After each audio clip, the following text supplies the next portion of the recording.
Imagine, if you will, a tabletop RPG with extremely open mechanics, where mechanics exist for almost any kind of fluff you can think of in, RPGs and anime. You're able to replicate skills, items, or abilities from these anime, manga, games. Now, keep that in mind.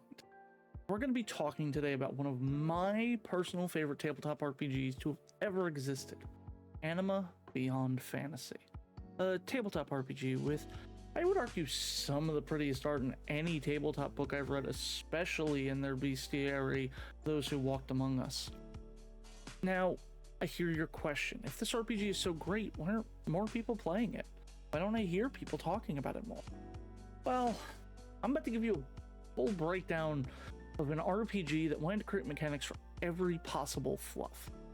That said, you'll start to understand that when you have rules for every scenario, the game can get daunting. I'm going to be showing a lot of pictures in this from the PDF I have of the core book, which is quite blurry. I'm not sure exactly why the PDF for the core book isn't that clean, but I want to give that heads up if you notice spots where things look a little off-put. I'll also mostly be talking about the core book for this because, well, quite frankly, there's a lot in the core book. The supplementary books, the X-sets, those I'm either going to do each having their own video, or I'm going to do those as just a single supplementary video talking about each one. If you're looking for a quick review of Anima, I think my ultimate review would be, if you want to get into game design, just read through the books. That'll become clear as we get through this. Now, before we start going over the book, I just want to bring up, it's still June. You still have time to donate to Slimelings for Pride, where we raise money to help the Trevor Project. You'll be able to either donate directly using a link in the description, or you can go to our merch website, AlyssandDusty.com, that's ALYSSANDDUSTY, and get yourself something from the There Is No Debate 2025 category. All of the profits from this go to charity. I'll be keeping none of the profits, so come on and get yours today. Support the Trevor Project. Now let's get into the longest tabletop review I will probably ever do. So what is the dice system of Anima? I think that when it comes to playing a tabletop RPG, it's always best to start with the dice system, unless there's some caveat to it, because that's the basis for how the game works. It's the basis for a tabletop game. Anima uses a D100 system, but not a D percentile system. In Anima, you roll a D100 for your skill checks. On a 90 or higher, you roll again, adding that to your total. You roll a 91 on this roll, you repeat, and 92, 93, so on until you are only exploding on 100s. Once you don't explode your die, you then add all of that together with your modifiers and check that against the difficulty table. Now, as you can see, the lowest difficulty success is a 20, and it goes all the way up to Zen at 440. So when it comes to Inhuman or Zen difficulty checks, you need special abilities, which we will go into later, to be able to hit those. If you roll a fumble, which is a 1, 2, or 3, you roll a D100 to determine how bad the fumble was. If you rolled a 1, you add 15 to the D100, and on a 3, you subtract 15 from it. There are some examples of fumbles, such as in combat, where these are mostly left up to the GM to determine. There's not really a great table of ideas to pull from.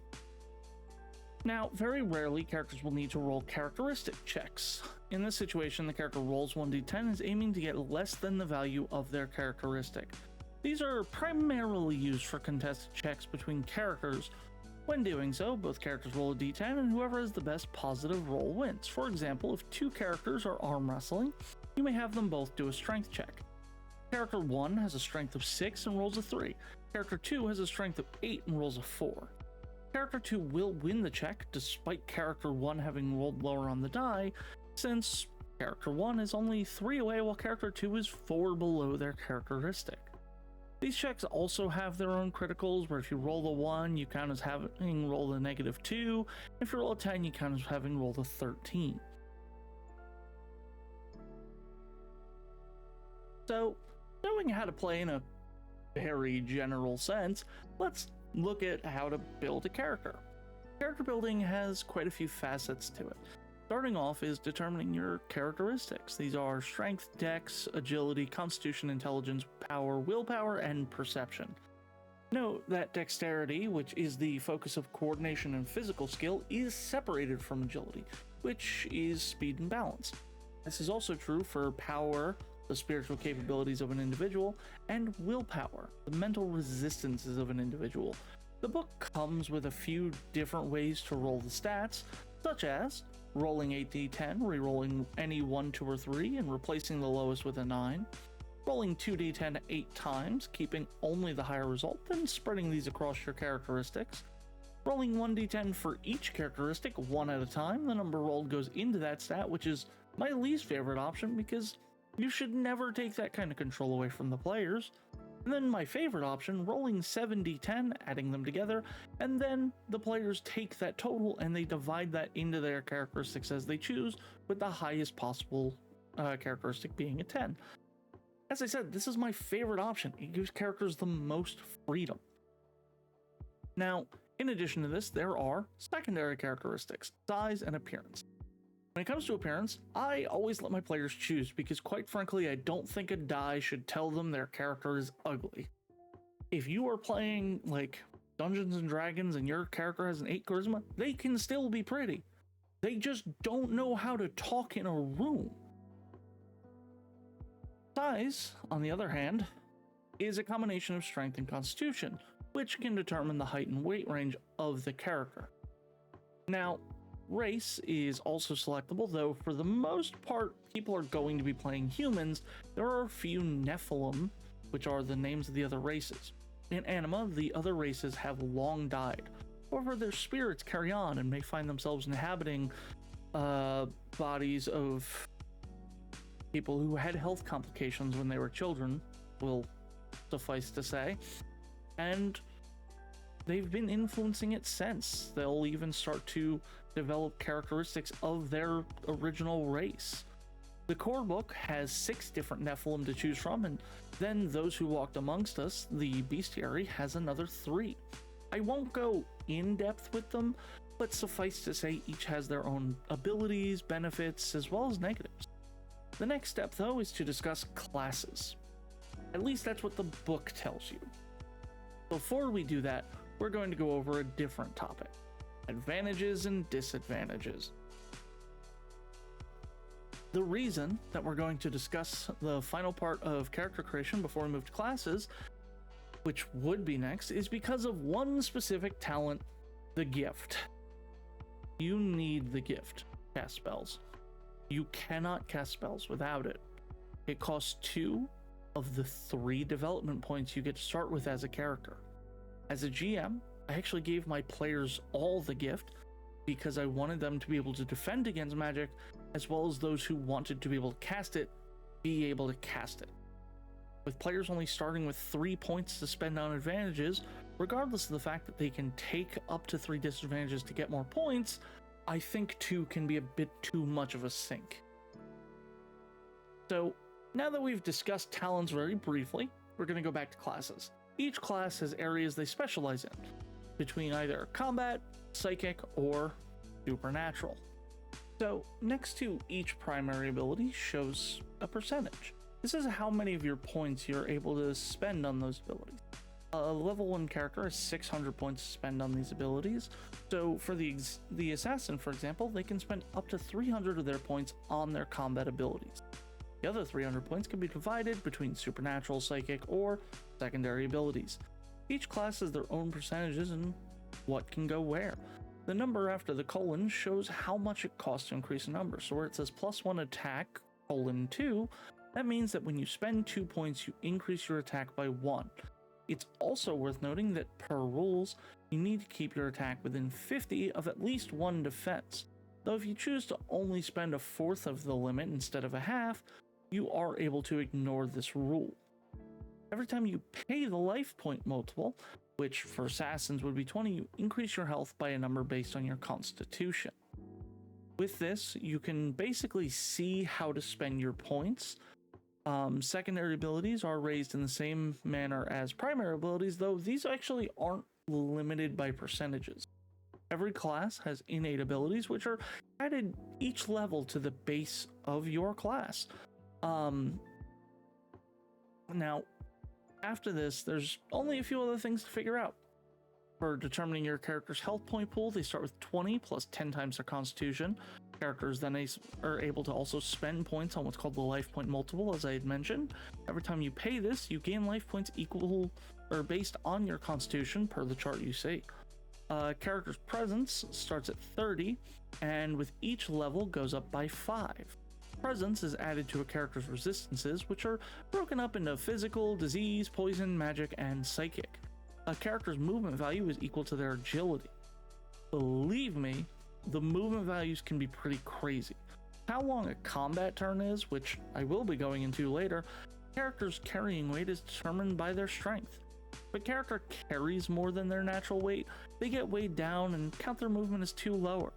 Finally, a character chooses a weapon to be proficient with. That said, if a character wants to have options, there are weapon modules that allow them to have a litany of weapons.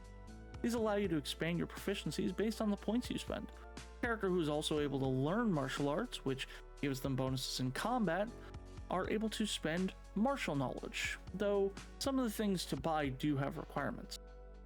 The last step is choosing starting money based on the social class of the character, which can either be chosen or rolled based on GM and player discretion. And let me tell you, I'm not going to go into a whole spiel on it, but if you want to limit this, I suggest always making it so that if a player wants to have the lowest money available, the highest amount of money a player should have is the middle option. There's only 3 options, but making sure that you don't have a player with the lowest money possible and a player with the highest money possible, just to avoid any possible disparagement between money.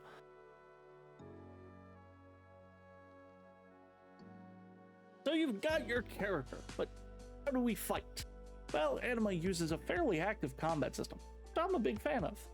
When you're being attacked, you can choose to either block or evade, and if the defender has a result higher than the attacker by enough, because both sides roll, they are able to then do a counterattack, though only if they haven't been able to attack yet, as this would take the place of the action on their turn.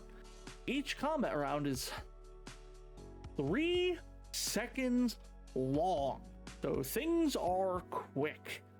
Initiative is rerolled every turn and is based on the weapons or skills you are using to adjust your initiative roll, which initiative does have one of my first big complaints. And it is such a complicated initiative system, I generally ignore the system that it has. I don't mind re-rolling combat re-rolling initiative every turn. I don't like that the characters have to basically determine their plan before their turn. For example, you can end up in a situation where a character wants to, they declare, oh, I'm going to attack this enemy. And their movement is this is the only enemy they can get to. So they make that decision. So what does that player do if before their turn comes around, that enemy moves out of their range or die? It creates an issue. So what I do is I follow more traditional Pathfinder and Dungeons and Dragons initiative. I re-roll it every round, but I let my players determine on their turn. So we just go off of what they equipped at the end of the last turn.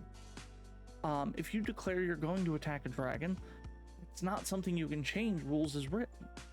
And I personally think that it's a little bit hard to decide what your turn's going to be when you don't even know what the repercussions of any other actions are going to be. Now, I haven't really seen rules for what a player does if their target is slain. They could very well just be forced to attack that character, but when their turn comes up and there are other combatants, they're wasting an attack, and I just don't think that's fair. Now, time for the hard thing about combat that you can't just hand wave, but this is something I also kind of enjoy. This is the combat table. Now, this here is the combat table, as I said, and based on what the attacker and defender roll, as well as the armor rating of the defender, you get a percentage of damage to deal to your opponent, which the percentage is applied to the damage of the skill, weapon, or spell you're using. Your rolls are also affected by any number of situations, things like flanking, surprise attacks, flying faster, if the enemy is smaller than you, if they're shooting at you, or if they're attacking you. All of these penalties are involved somewhere, and some of them are very severe. Once you get through them, however, damage is extremely dangerous, which sounds silly and obvious, I know, but, well, if you take a hit that is half of your remaining hit points, not maximum, remaining hit points, it counts as a critical, and criticals range from temporary penalties to loss of limbs to just death. Now, I'm going to go over them in more details during their scenes, but something else to know is that techniques, magic, psychic powers are all extremely complicated in how they work in combat as well, and are hard to understand without understanding how the abilities work, which is why I'll be discussing them later. But keep in mind, they are all usable in combat and have ways that they interact with everything I've talked about so far.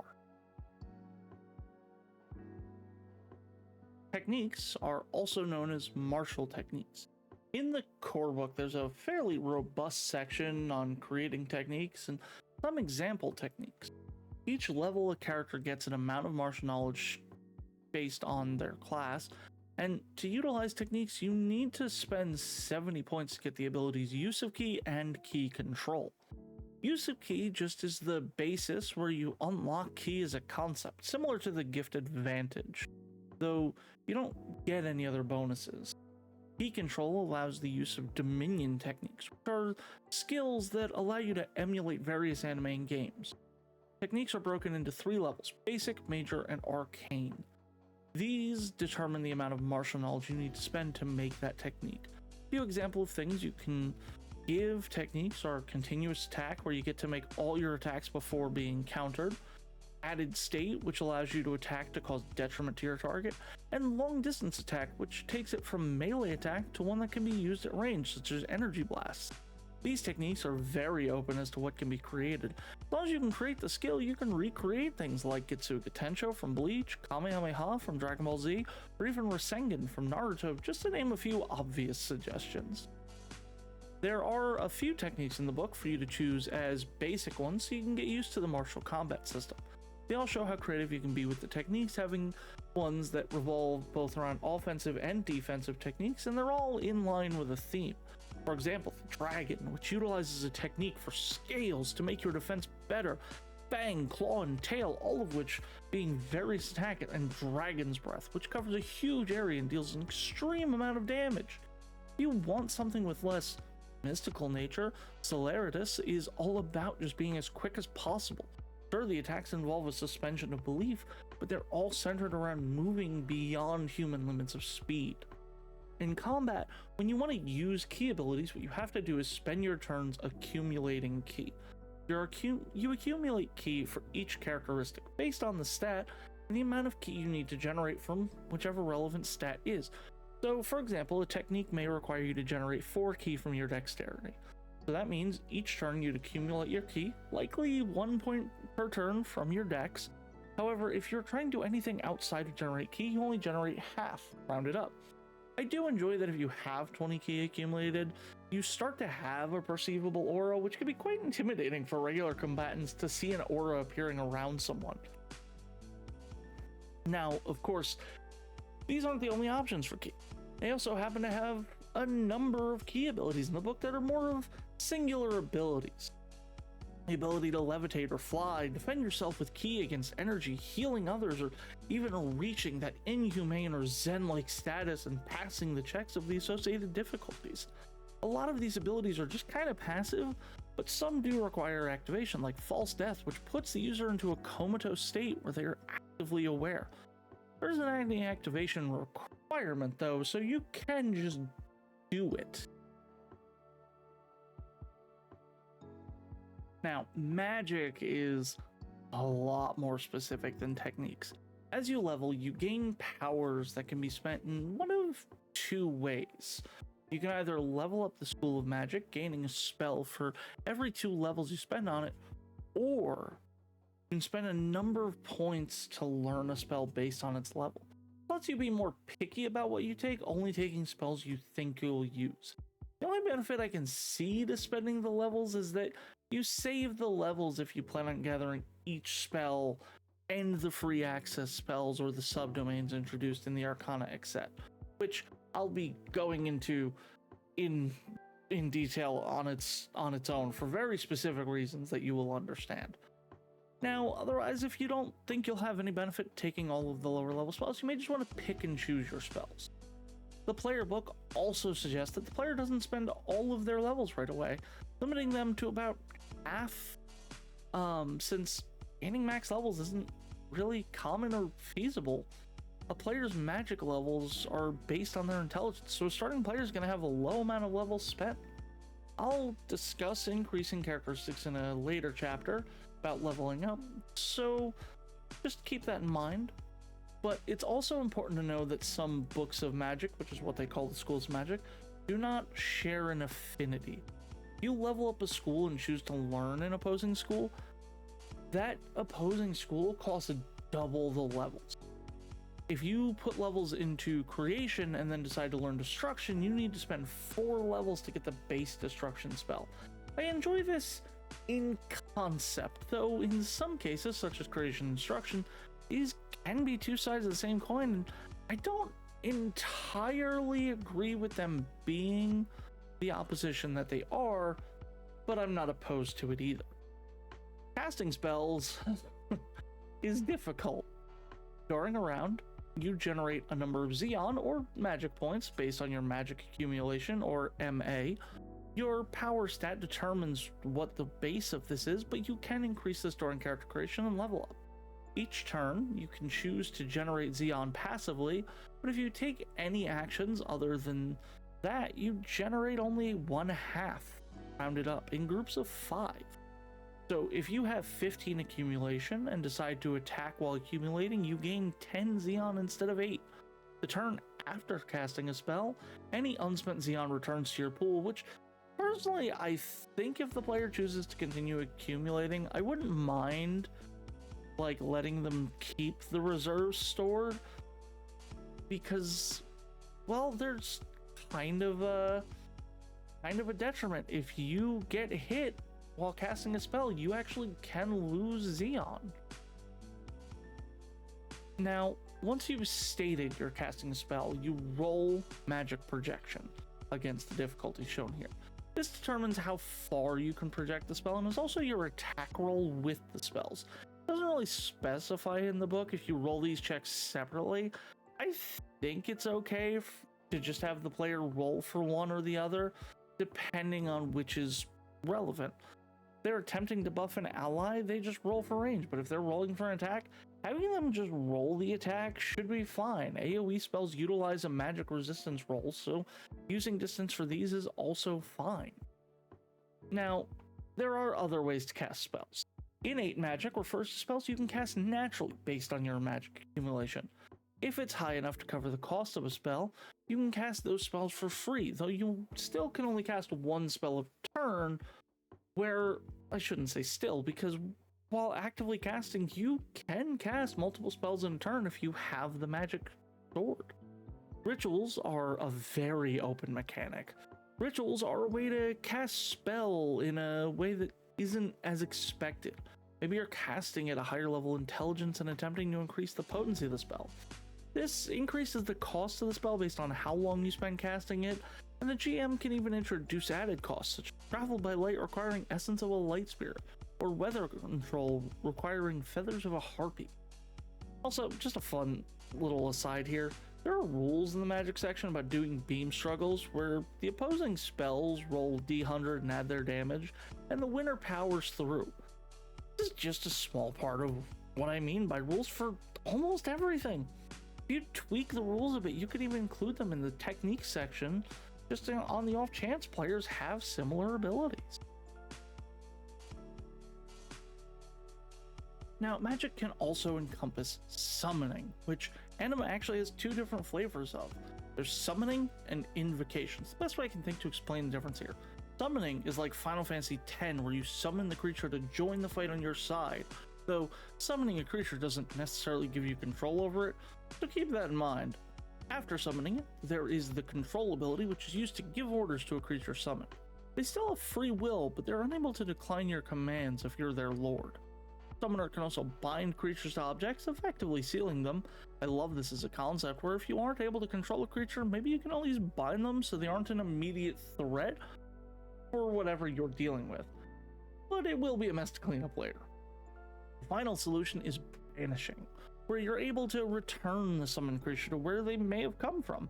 Like binding, I love this, but I definitely enjoy binding from a GM standpoint more so than banishing. You can also create a familiar bond with creatures, which kind of gives you a convenient little creature to aid you as a scout or sort of spell transmitter, since you can cast your spells through them. Invocations, on the other hand, are more like Final Fantasy VI summons. They show up, they do something, and leave. You still need to create a pact with the invocation, but you're able to call on them similarly to a spell, and they'll have similar or various effects.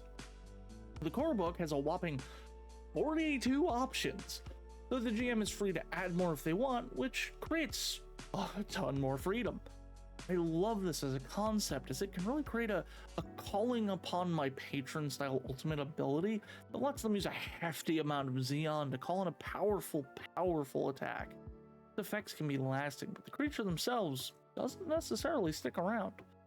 Believe it or not, rituals, summonings, they all function the same way casting spells do, so you aren't even really learning a bunch of new mechanics to do these things, just changing how it's applied, what you're willing to do, and it's just kind of impressive. There are specific summoning skills that you need to raise, but generating the Xeon is done the same way it is for spell. Honestly impressive how many different ways they have to do magic. I hear you.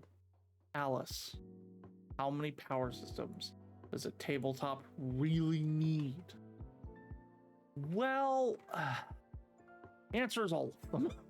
Psychic is, however, the simplest of the three power system. It doesn't even get like its own added book. At level 1, you gain a psychic point. You can get more by either investing development points during character creation or by leveling up. To learn psychic powers, you invest a psychic point to a matrix or discipline. You can then either invest more points to permanently learn the powers, or you can spend a psychic point to cast a power you don't have mastered, but have the affinity to the matrix of. So if you have affinity with telepathy and an unspent psychic point, in a pinch you can spend the point to use mental communication ability to share information with someone not near you, depending on what you roll. You recover your psychic points on an hourly basis if you don't have them invested permanently. The benefit of investing a psychic point into a power is that you can use it even if you have no psychic points to spend. The downside being that you can't reinvest that point. If you've invested in mental communication but need to create an illusion for an enemy, you will be, quite frankly, out of luck if you don't have an unspent psychic point. When you cast a psychic ability, you roll psychic projection, and based on the table of that ability, you'll get a specific result. Using mental communication as an example again, if you beat an 80, you're able to give info to someone within 300 feet of you. If you roll a 140, they can be within 1 mile, and if you roll below a 40, you lose a fatigue point. Psychic powers, probably the most simple one in the book. The hardest thing about them is understanding the difference between mastering a power and borrowing a power.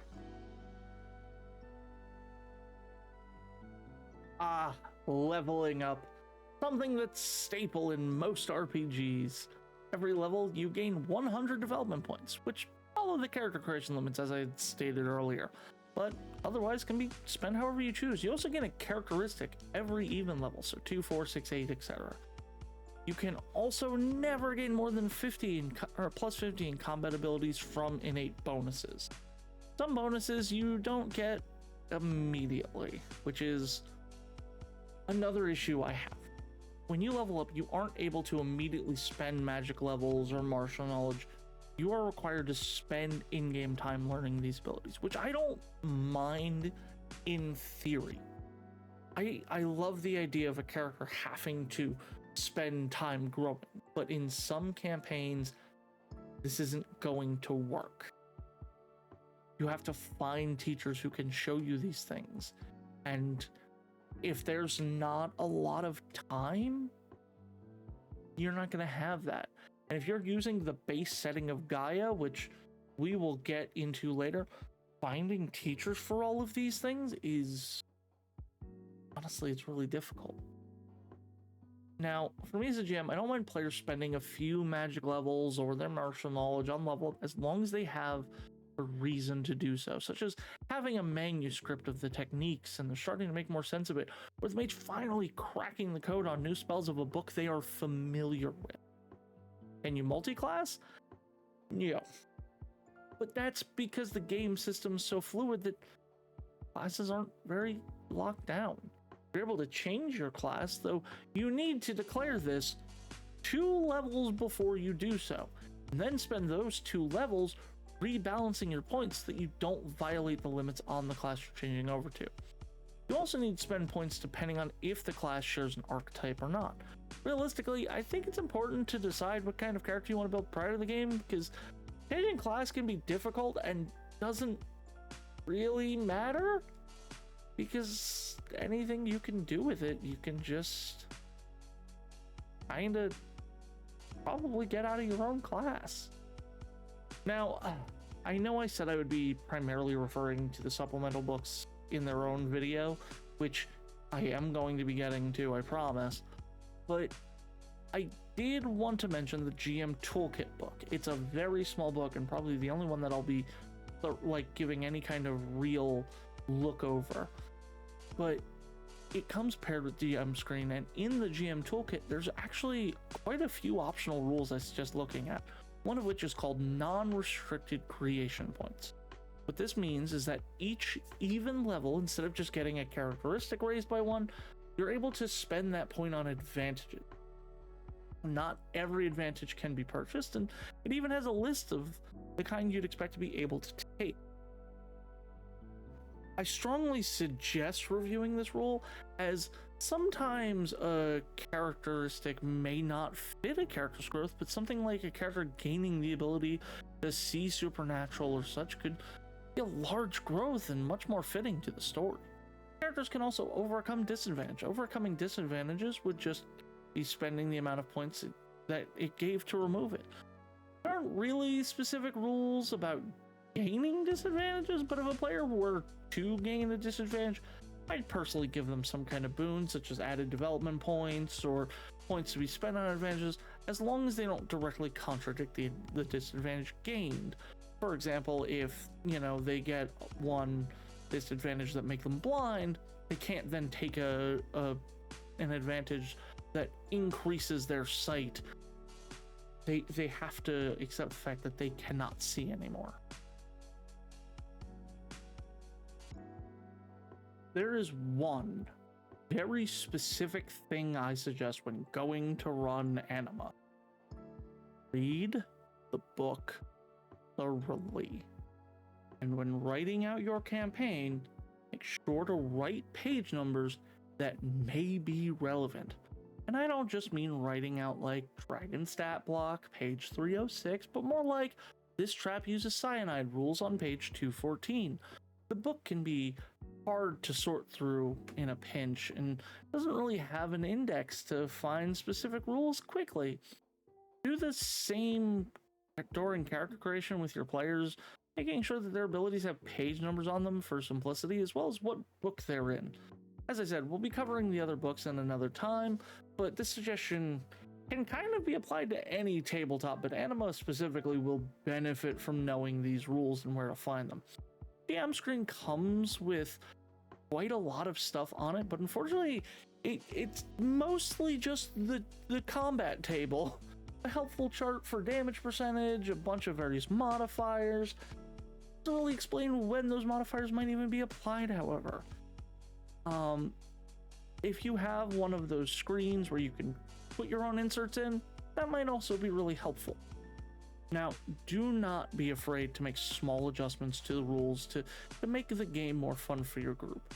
I've mentioned a few times that I've made adjustments to the system when I run it, and feel free to use any of the ones I've mentioned. The same can be said for any of the supplemental books, as they add so much to the game, but this can both be a good and a bad thing. It can be too much. I suggest starting small, maybe doing a few one-shots to get into the swing of what Anima is all about, and then seeing what players want to expand into. The discussion on experience in the book is fairly light, and is actually the chapter before the Game Master section. Players get experience for difficult actions, good ideas, plans. You get 1 hour, one for each hour of session, experience for the resolution of a chapter or segment of campaign, combat, which I'll explain in a moment, and interpretation. What is interpretation? Well, don't ask me.